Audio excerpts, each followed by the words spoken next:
네, 맞아요. 청소업체가 이제 어떤 청소업체가 좋은 업체인지 혹은 어떤 업체를 청소해야 할지 좀 많은 고민이 있으셨을 것 같아요. 이제 그 이유 중에 하나는 이제 블로그 글만 보더라도 이제 자기 블로그를 홍보하기 위한 그런 목적성의 글이 정말 많고 이제 뭐 순고나 이제 당근 등을 살펴봐도 저는 그런 경우를 좀 많이 보는 경우가 많은데요. 그래서 어떤 업체가 좋은 업체인지 혼동이 되고 좀 내가 사기를 당하면 아, 내가 괜히 맡겼다가 청소 제대로 안 하고 가는 거 아니야?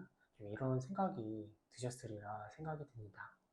네, 그 보통은 이제 청소를 맡기시려는 분들을 보시면 어, 어떤 청소업체가 좋은 업체인지 많이 물어보세요. 근데 이제 좋은 업체란 기준은 결국 내가 사용하고 있는 공간이 어떤 성격을 가지고 있는지에 따라서 달라질 수 있습니다. 사무실을 사용하고 있다. 그렇다면 사무실을 전문적으로 하는 청소업체에 맡기는 것이 중요하겠죠. 마찬가지로 병원에 관련된 청소를 맡기고 싶으시다면 병원을 전문으로 하는 그런 청소업체에 청소를 맡기시는 것이 정말 좋은 청소업체가 좋을 수 있겠습니다. 추가적으로 청소도 분류에 따라서 정말 다르게 나뉘는데요. 어떤 청소업체는 정기적으로 하는 정기청소업체, 즉 주 단위나 이제 월 단위로 일주일에 몇 번이나 달에 몇 번 단위로 청소를 진행하여 내가 사용하고 있는 공간을 깨끗하게 해주는 것을 전문으로 하는 청소업체가 있는 반면 입주 청소나 대청소 등을 전문으로 하는 그런 업체들이 있습니다. 따라서 그 해당 업체가 이제 어떤 청소에 특화되어 있는지 알아보는 게 중요할 것 같아요. 저희는 사무실이나 이제 병원에 전문적으로 전기 청소를 하고 있고요. 또 저희 업체 같은 경우에는 사무실이나 병원에 특화되어 있어서 사무실이나 이제 병원 전기 청소를 들어가기 전에 한번 대청소를 좀 일반적으로 진행을 하는데요.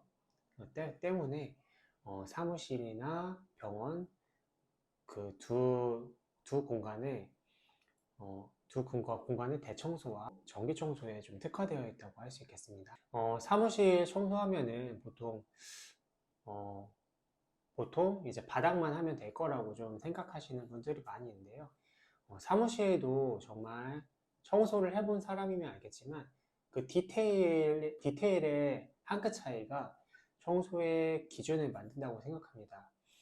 예를 들어서요, 바닥 청소만 해주는 업체라면은 제 생각에는 좀 걸러야 한다고 생각하는데요. 대부분의 사무실에는 정말 청소해야 할 것들이 많이 있어요.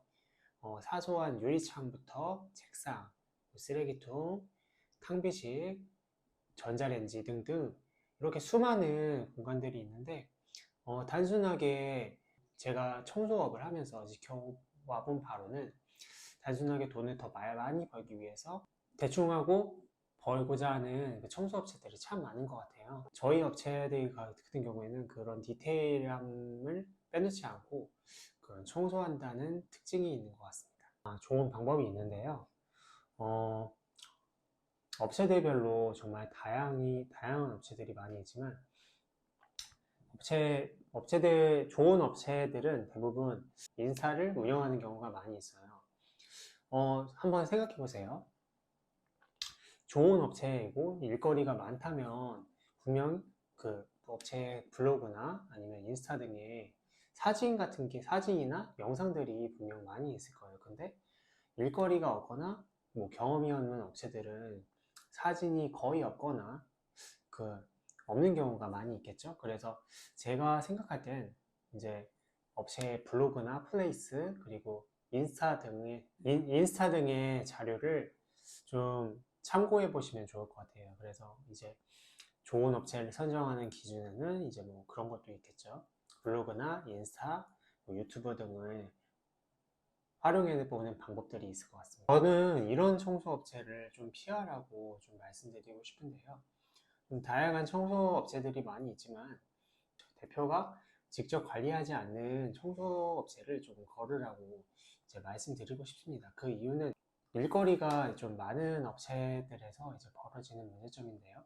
어, 하청에 재하청을 줘서 이제 낮은 단가로 이제 타 업체에서 일을 하기 때문에 청소에 좀 많은 문제점들이 생길 수 있습니다. 뭐 청소를 대충 하는 경우가 좀 발생할 수도 있고요. 그리고 이제 대표가 직접 확인하지 않고 이제 했기 때문에 이제 파손이나 뭐 분실 등의 우려가 있을 수 있습니다.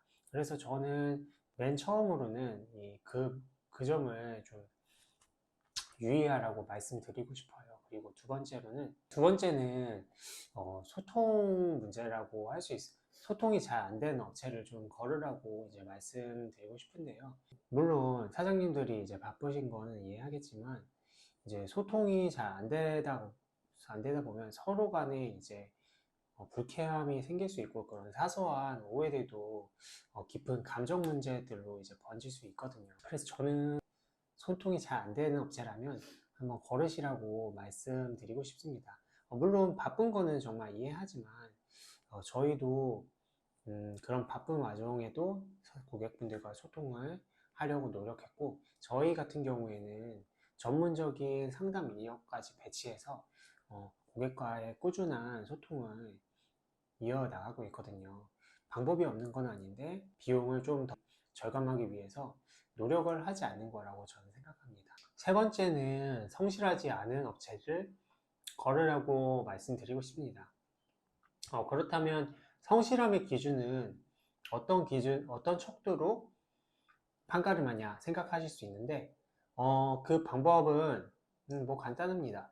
블로그나 SNS만 봐도 자명하게 판단이 됩니다. 뭐 예를 들어서 이제 블로그 정말 성실하신 사장님들은 블로그 글을 씀에 있어서도 꾸준하게 주기적으로 이렇게 쓰시는 반면 좀 불성실하거나 그러신 사장님들은 주기적으로 올리시지 않거나 이제 뭐 두 달에 한 번 뭐 이렇게 올리시는 경우도 많이 봤어요. 물론 글을 잘 못 쓰거나 글 쓰는 걸 어려워할 수도 있습니다. 하지만 정말 성실하신 분들은 잘 쓰거나 못 쓰거나를 떠나서 꾸준히 노력을 하시더라고요. 보통 이렇게 청소업체 비용을 알아보실 때 이제 가격이 얼마인지 물어보시는 경우가 참 많은데요. 이런 경우 사실 이렇게 대답하기가 좀 애매하기도 합니다. 그 이유는 청소 비용이라는 것은 이제 각 업종별, 앞서 말씀드렸듯이 이제 업종별 상태가 어떠냐에 따라서 다르게 측정됩니다.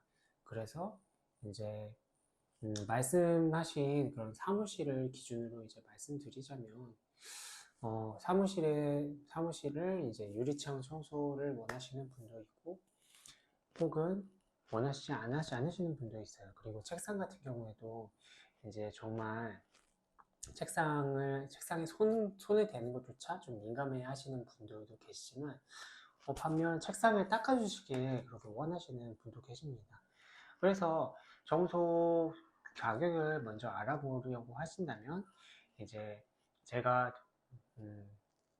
먼저 이제 어떤 범위를 청소를 원하시는지 그리고 이제 월에 한 몇 회 정도 원하시는지 그 부분을 먼저 인지하고 이제 질문을 해주시면은 청소업체 측에서 좀 더 명확한 이제 답변을 받을 수 있을 것 같아요. 그리고 가장 좋은 방법은 이제 청소업체에서 이제 직접 방문해서 견적을 받아보시는 건데요. 그 이유는 이제 육안으로 살펴봐야만 알 수 있는 부분들이 있고, 어, 그, 그런 부분을 하나하나 다 확인해야 청소업체에서 정확한 청소 견적을 이제 낼 수 있기 때문입니다.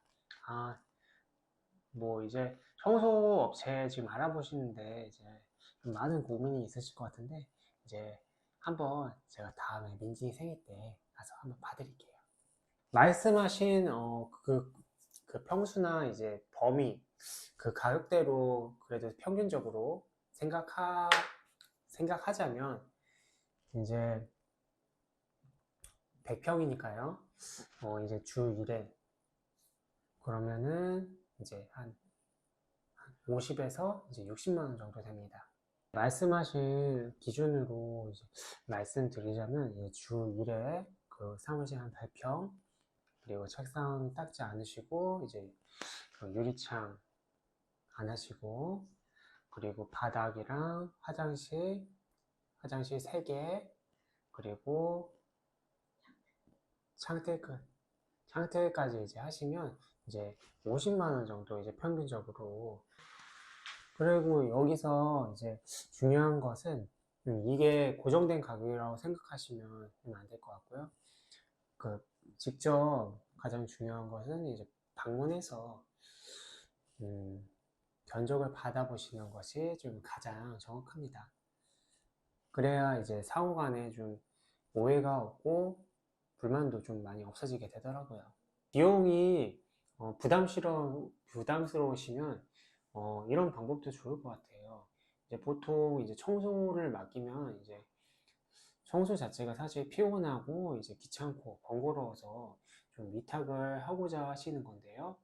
이제 만약에 비용이 부담스러우시다면 내가 청소를 자주 하지 않아도 되는 곳을 제외를 한다면 그 범위가 축소되기 때문에 청소 비용이 조금 더 절감될 수 있을 것 같습니다. 그래서 제가 생각할 때는 가장 피로도가 이제 많이 되는 부분을 청소업체에 맡기고 내가 피로가 좀 덜한 부분을 내가 한다면 아무래도 비용이 절감될 수 있을 것 같습니다. 보통 청소업체 하면 과거의 청소업체는 이제 이모님들이 마대 자루만 갖고 청소를 하는 경우를 많이 보셨을 겁니다. 하지만 요즘 청소업체 같은 경우에는 이제 전문적인 장비를 활용해서 청소를 진행하는데요. 특히 대청소 현장에서는 그런 경우들을 많이 볼 수 있죠. 그래서 겉보기에는 조금 쉬워 보일지라도 사용하는 청소용품의 특성들을 잘 알아야 합니다. 특히 산성세제, 알칼리성 세제, 그리고 중성세제의 특성을 잘 알아야 되는데요. 만약 이것을 모르고 일반인들이 청소했다가 오히려 많은 비용이 발생하는 경우도 저는 많이 봤었거든요. 그리고 전문적인 청소용품과 전문적이지 않은 청소용품을 사용했을 때 그 차이는요. 시간적인 면에서도 비효율적인 특성을 지니게 됩니다. 그 이유는 물리력을 가해서 예를 들어서 물리력을 가해서 오염을 제거한다고 가정해 볼게요. 그렇다면 단순히 이제 수세미만을 가지고 빡빡 문질러서 청소를 하는 방법도 있겠지만 많은 에너지와 그 피로감이 좀 들 것 같아요. 그런 차이가 있을 수 있겠습니다. 대청소 같은 경우에는 뭐 이제 말씀하신 경우에는 이제 중공청소의 개념이라고 생각할 수 있는데요. 이제 중공청소를 하고 나면은 이제 그 백화 자국이나 뭐 분진 같은 게 많이 남게 돼요. 그래서 이제 분진을 먼저 제거를 해주고 창틀 사이나 이제 천장 벽면에 있는 그 분진들을 다 제거한 뒤 이제 창문이나 유리창들을 좀 깨끗하게 좀 닦아줍니다. 인테리어를 하고 난 뒤에 이제 쌓여있는 먼지들을 다 제거합니다. 그리고 창틀이나 창틀 같은 부분을 깨끗하게 청소하고 난 뒤에 이제 바닥에 먼지들을 싹 다 제거하고요. 이제 전문 청소 장비를 활용해서 이제 찌든 때 같은 거를 좀 제거를 합니다. 바닥에 있는 먼지 같은 거를 완벽하게 제거해냅니다. 그리고 이제 보통 중공 청소를 할 때는 청소를 대청소를 하고 나서 이제 코팅 작업을 한번 진행하는 것으로 보통 진행이 됩니다. 네, 코팅을 하면 좋은 이유는 코팅 자체가 그 바닥에 있는 타일에 그 얇은 막을 형성해 준다고 하면 생각하시면 좋은데, 그 막이 형성됨으로써 일반적으로 청소를 할 때도 조금 더 오염들이 잘 제거되고요. 그리고 사무실을 빌려 쓰시는 경우도 참 많은데, 원상복구 등을 할 때에도 이제 방리 작업만 하면 되기 때문에 훨씬 유용하다고 할 수 있겠습니다.